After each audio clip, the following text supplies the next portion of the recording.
Next, we will tackle some general data cloud terms and some data ethics and governance terms.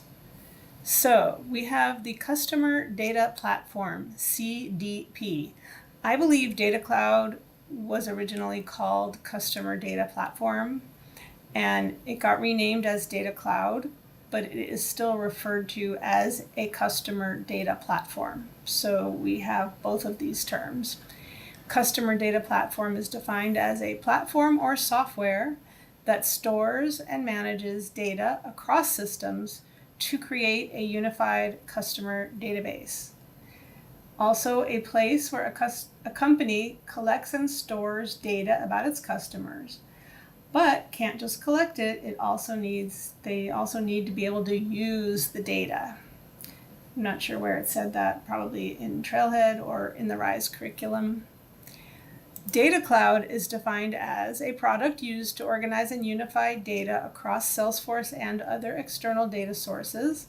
After the data has been ingested into Data Cloud, it can be manipulated and filtered into audience segments that can be used in activation targets like Marketing Cloud. Previous product branding includes Customer Data Platform, there it is, Customer Data Cloud, Salesforce CDP, and Customer 360 Audiences.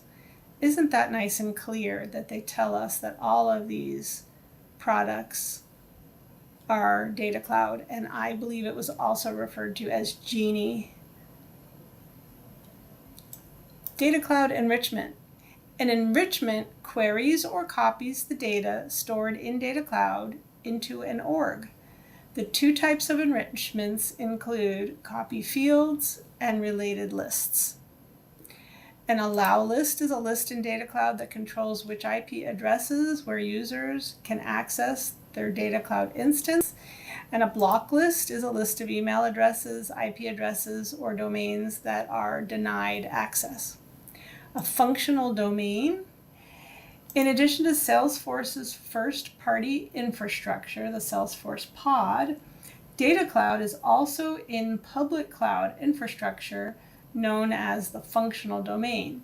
And if you go to Setup, Data Cloud Setup, if you have the permission that shows you that, and then go to Setup Home, you will see your instance located at the bottom of the page. Metadata, here it is as a definition. Data that describes other data. Data Cloud metadata relates to the fields, configurations, and code that make up your environment. Metadata can be imported into other instances of Salesforce, modified in the product interface, or edited via the Salesforce Metadata API. A data source is any system with which you exchange data. And data governance, now we're moving into the next topic, which is data ethics and governance. So what is data governance? It's the initiative a company takes to create and enforce a set of rules and policies regarding its data. These policies cover issues such as assigning accountability to employees responsible for data assets, granting or restricting access to data as needed. Data retention, the set of policies that govern how long an organization retains different types of data and what happens to that data once it is no longer needed. Consent management, the process of capturing and managing consumer consent, including data accessibility, data usage, and deletion.